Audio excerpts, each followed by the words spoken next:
Prvi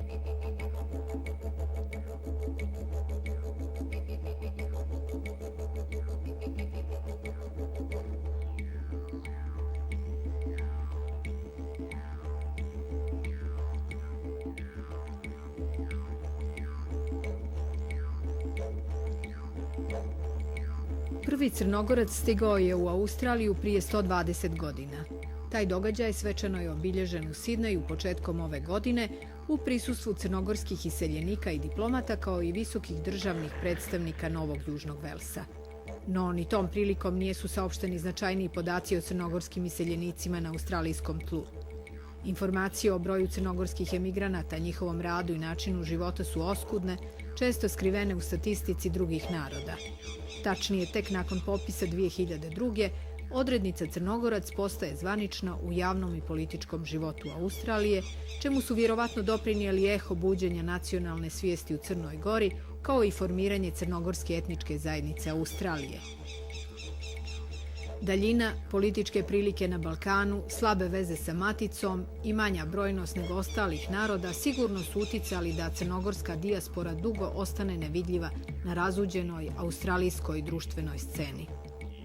Ipak, izvodi iz ispovijesti nekih članova crnogorske etničke zajednice osvjetljavaju korijen problema. Mio Iličković, jugoslovenski konzul u Sidneju od 1989. do 1992. ostao bez posla zbog stava da se Crna Gora može samostalno izdržavati. Nikola Samardžić, predstavnik Privredne komore Jugoslavije od 1982. povučen je u Crnu Goru nakon što je otkrio aferu Vuna, ali se 1995. ponovo vraća u Australiju. Ja sam poslat ovdje iz dva razloga. Prvi razlog je da je Australija prišla restriktivno izboru kadrova. Jer obično su kadrovi slati u Australiju koji su imali neki, neku policijsku karijeru ili obavještajnu. Ja nisam imao, ja sam došao iz političkog sektora, nikad se nisam bavio ni policijskim poslovima, ni ništa, jedino što sam radio profesionalno. I drugi razlog je u tome da jednostavno nisu znali šta će sa mnom. Moj ugled u ministarstvu nije bio, moram reći, veliki. Ja nisam imao podršku Crne Gore, nisam bio na nikakve liste crnogorskih kadrova. Nikad nisam vidio sem jednom kadrovnika u Crnoj Gori i to sam greškom upao u kancelariju jer pratio sam jednog prijatelja. Tako da, vidite, mene je to mjesto pripalo jer nije bilo nikoga. Došao sam u Australiju 2. juna 1983. godine u svojstvu predstavnika Privredne komore Jugoslavije. Ovdje je to trade komisioner. Više se to zvuči u njihovom jeziku nego u našem. Ali dobro. I počeo sam rad, osnovao sam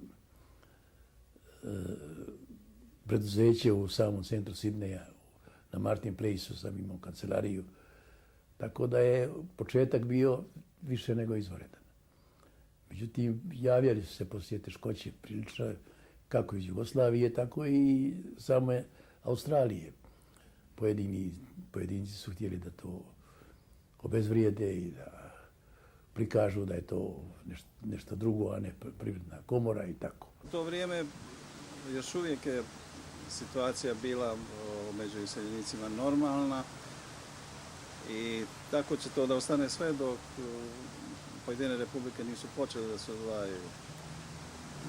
Sad mi smo u našem poslu imali jednostavno normalne odnose sa Australijom, tu nije bilo kakvih problema, Jedini problem koji je bio ostao od ranije, zbog koga sam ja i došao ovdje, to je da je bio generalni konzulat zatvoren u Sidneju zbog pucnjave, zbog toga što su službenici koji su bili u konzulatu izašli sa oružjem da bi se branili od demonstranata. Zbog toga to je bio jedan veliki skandal, prije svega ovdje u Australiji, a drugo je bio diplomatski incident svoje vrste.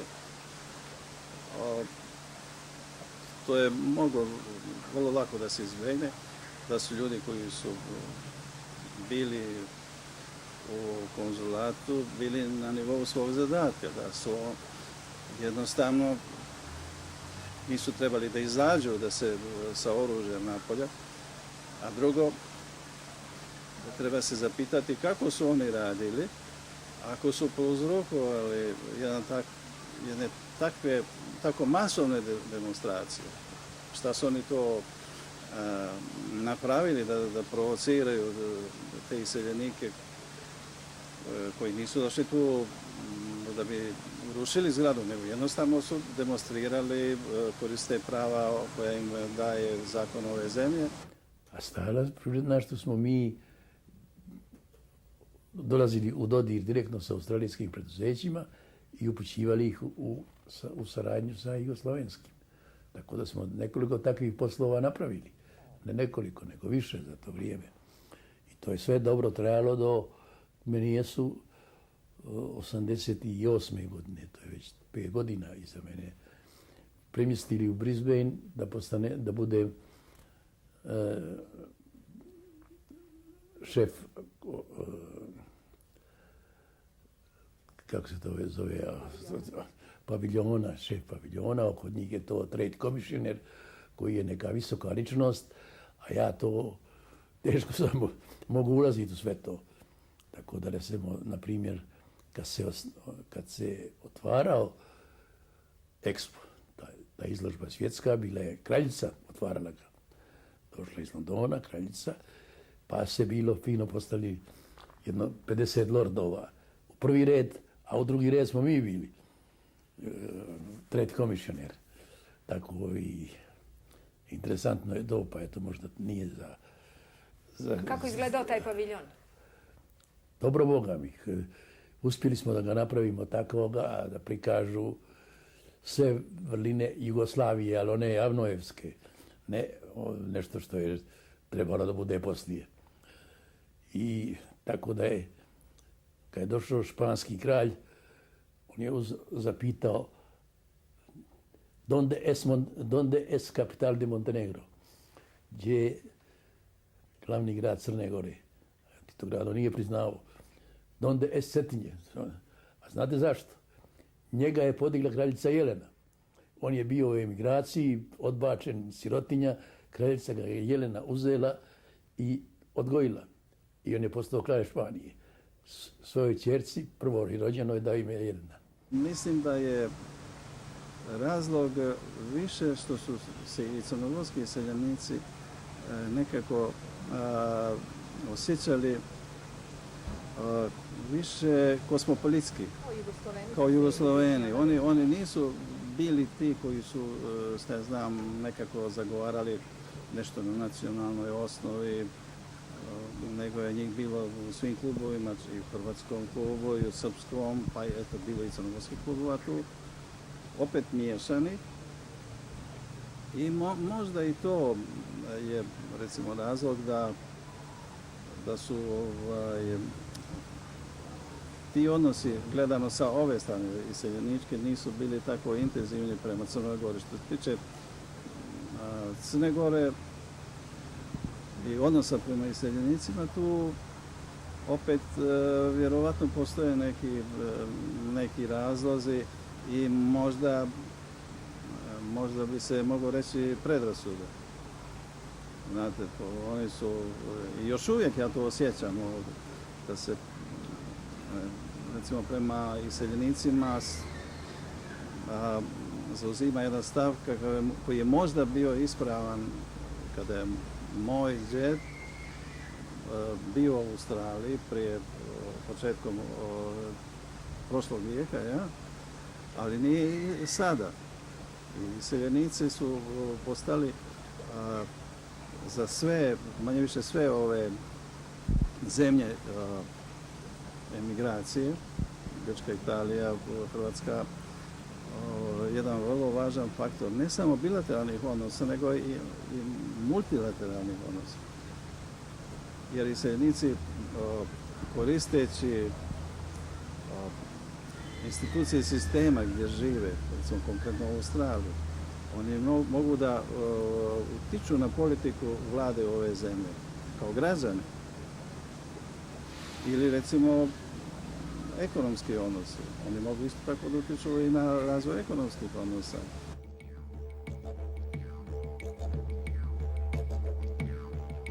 Crnogorski iseljenici svjedoče da je matična država i sama često dubila taj jaz u prošlosti, bez obzira da li se radilo o diplomatiji ili privredi, što je bilo još uočljivije u razvijenoj, mnogonacionalnoj i multikulturnoj sredini kakva je Australija.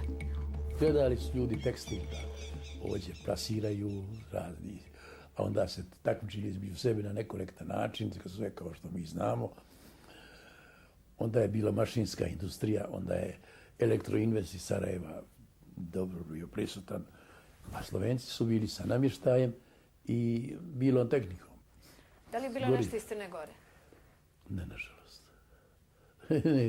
ne, nažalost, jer nisu i pokušavali smo obod, ali nema nikako da se slože i ono. I tako da je tu isto stalo. Iz Crne Gore je bilo nekolike nabavke vina, vranca, ali to su male isporuke ovdje.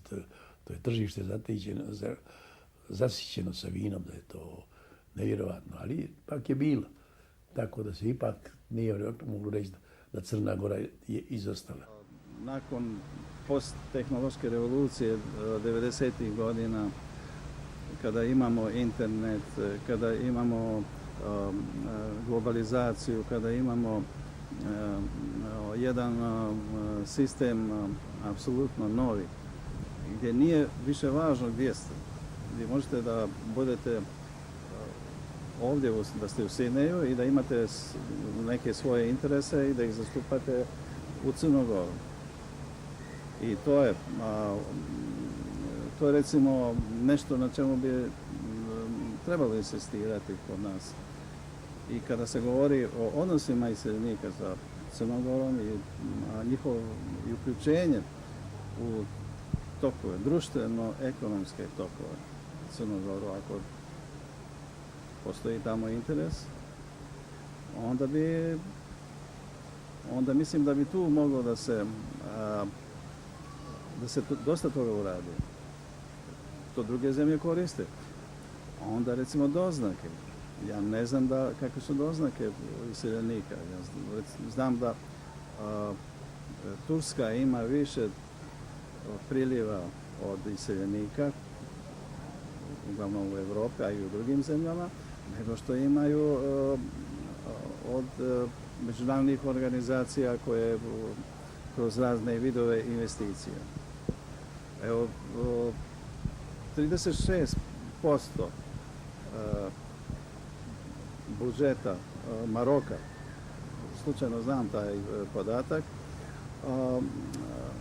je priliv sa strane od iseljenika, odnosno u tom iznosu od 36%.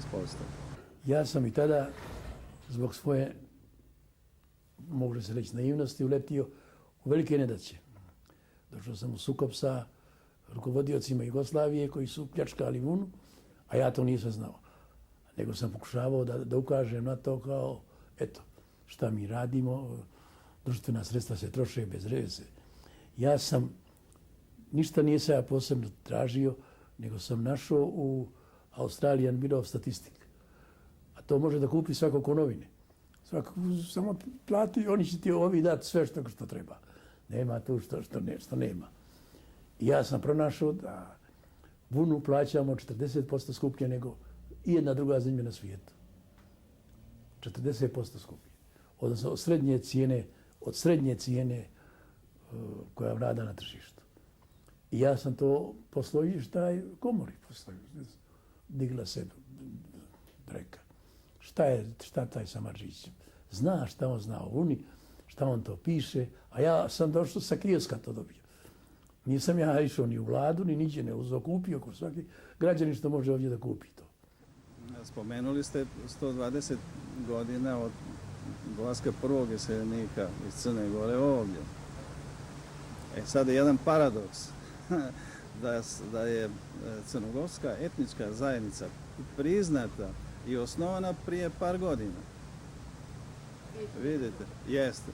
Evo, recimo, to je jedan podatak koji dovoljno govori. Prvo govori o nama samima ovdje, a drugo govori da, šta ja znam, ta veza između Matice, između Crne Gore i iseljenika nije bila takva da bi ta Matica vidjela i našla interesa da utiče da se ta dijaspora afirmiše. Eto, to je. Mi imamo tu udruženje koje sada postoji i koje djeluje, koje nije mnogobrojno i mi smo mala nacija, nema nas puno ovdje, možda i dobro što nas nema puno. Snage su tada bile u Beogradu. Nije se ništa rešavalo u Crnu Goru, to neka niko ne misli da je nešto Crna Gora odlučivala. Kombinat aluminijuma ili željezara ili ono, sve što je trebalo odlučiti bilo je u Beogradu. Tako je bilo i za bunarski kombinat Bilopolje. Oni su se snabdjevali vunom, dobijali su vunu po najmanje 40 ili 50 ili 100% skuplje nego što je u svijetu. I nikad nisu mogli da rade povoljno. Diplomatsko-konzularna predstavništva su u sprezi sa crkvom prilično uticala da se razvije jedan osjećaj prema Crnogorcima, onim koji nisu htjeli da odu po taj kišobran, neki animozitet.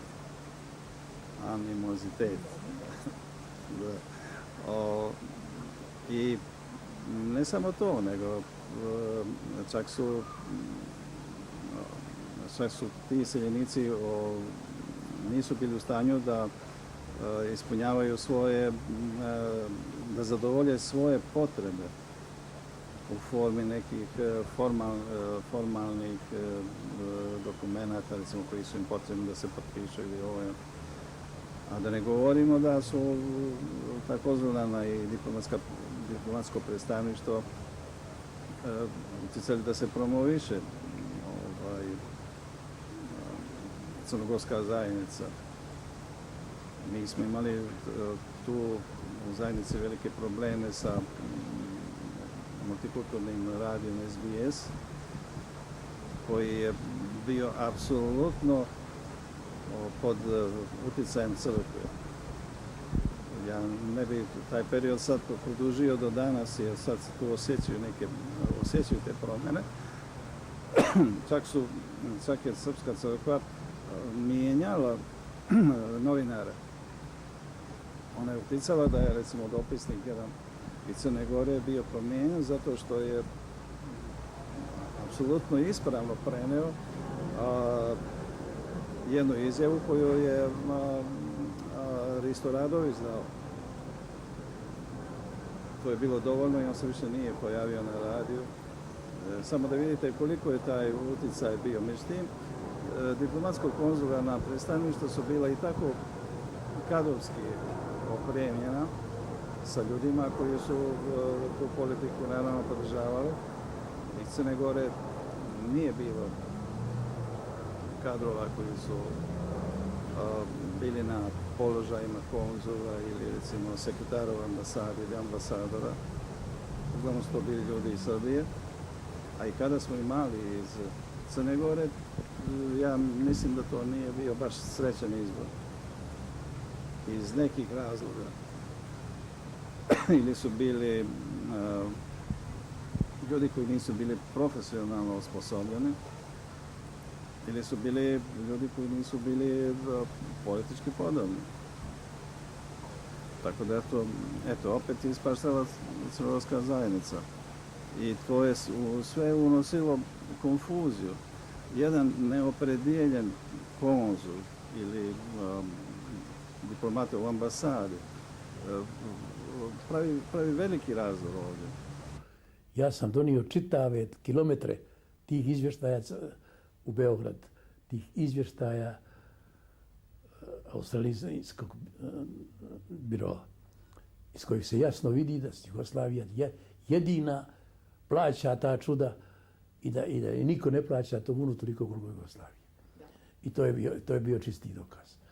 Međutim, to je Slobodan Milošević, kad je došao na vlast, njih je sa parolom nećemo mi suditi Srbe, a dok oni Hrvate, jer je bilo i Hrvata u to, nego ćemo mi da oslobodimo naše Srbe i on je svoje Srbe oslobodio. I tako je to afera pala. Naši iseljenici predlagali su otvaranje Crnogorskog trgovačkog centra, takozvane Crnogorske kuće u Australiji, koja bi se samofinansirala, te projekat menadžmenta brodova, kao i ulaganje u ulcinske hotelsko-turističke kapacitete, ali odgovor matične države nisu dobili. Ovdje je početkom 90. godina bila posjeta koja je prilično uticala. To je bio Amfilohije Radović, koji je dosta toga tu uneo nemira i među Srbima u odnosu na Crnogorce, među Crnogorcima jedni prema drugima i tako dalje. Onda tu je bilo isto tako posjeta u to vrijeme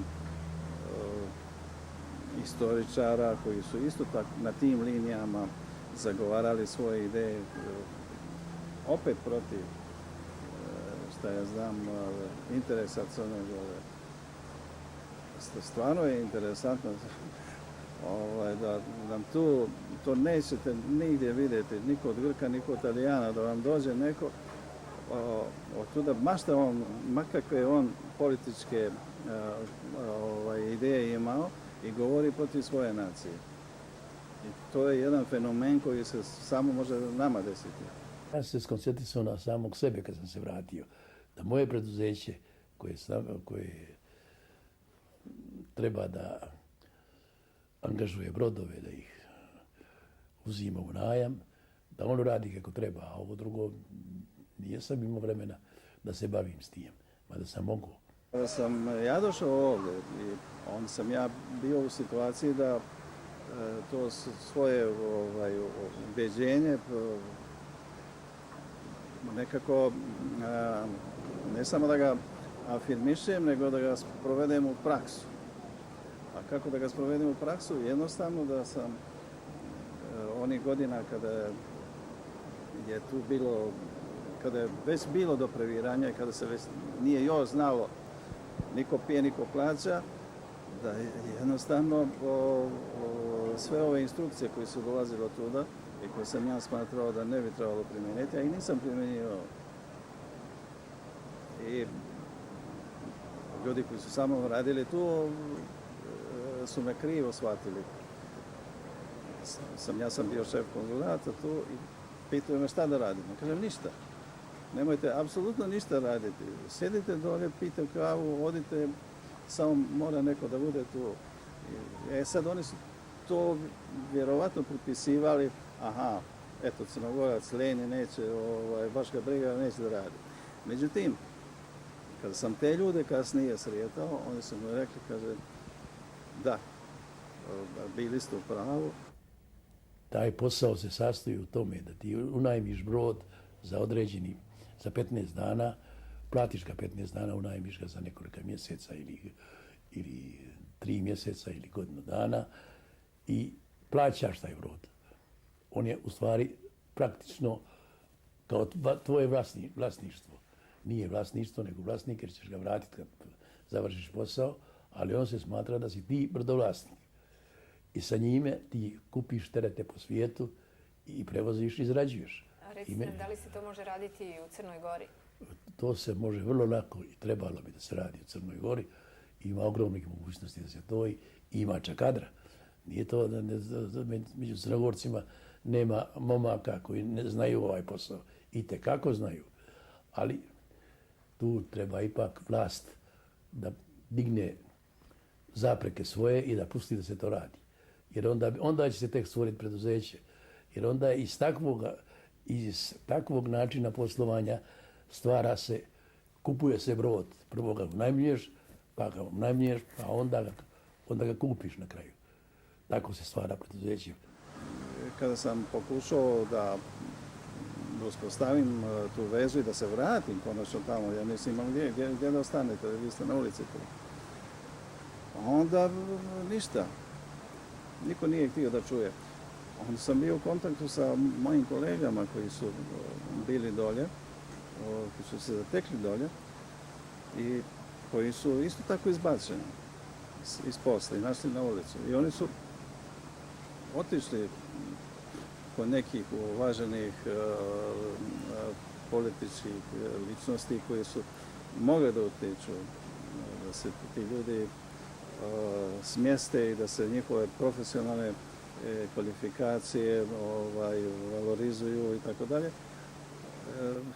Međutim, oni su jednostavno ignorisani.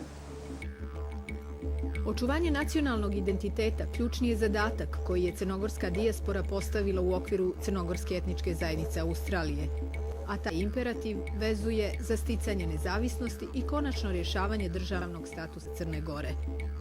To je povod za skupove na kojima se raspravlja o najznačajnijim pitanjima koja se tiču crnogorskog iseljeništva, kao što je bila tribina Zašto nezavisna Crna Gora u organizaciji Crnogorske etničke zajednice i Pokreta za nezavisnu Crnu Goru. Mislim da izražavam i vaše mišljenje ako kažem da do onakvog raspada bivše Jugoslavije nikada ne bi došlo da su se pitali ovakvi poput nas. Mi smo u onoj državi imali sasvim pristojan životni standard i za onim načinom života svi mi ovdje itekako patimo. Kako bilo da bilo, debelo smo osjetili na svojoj koži šta znači demokratija razvijenog svijeta i našu nemoć da se odupremo jezičkoj diskriminaciji. Ali je očito da svima nama više odgovara jedna uređena država i sistem u kojem svako nosi svoj dio odgovornosti, bez obzira na sve teškoće kojima se susrećemo. Duboko vjerujem da mora doći taj dan kada će ekonomska problematika potisnuti sa naše parlamentarne scene u civilizovanim državama odavno već prevaziđene nacionalne nesuglasice. Crna Gora je promovisala kao svoje prioritete razvoj turizma, poljoprivrede i drvoprerade i svi znamo da od toga turizma crnogorskog, koji se sada vraća na neke bolje grane, primiče se onome što je nekad značio crnogorski turizam 89. 90. godine prije rata, da može da se hrani cijela Crna Gora od 650.000 stanovnika samo od turizma. To je vrlo bitan faktor, opet se vraćamo na one analogije familija. Znači, ako ne možemo mi sami da se ishranimo 650.000, to je stvarno bruka. Znači, možemo, dokazali smo da možemo u zadnje nekolike godine, od kad je promijenjena politička situacija, i to je moguće. Što Srbija gubi, to je njihov problem. Oni su mogli da ne izgube ništa. Dakle, poruka je da su naši stari još prije 100 ili 200 godina sve ove narode u našem okruženju smatrali braćom. I znači tako i mi trebamo dalje da nastavimo, da budemo prijateljski raspoloženi prema svima u našem okruženju, sa svima komšijama, kao i sa narodima iz bivše Jugoslavije, Slovencima i Makedoncima, jer tako. Interesantno je da se svi pozivaju na Njegoš, na Gorski vijenac, ali se selektivno uzimaju određeni stihovi.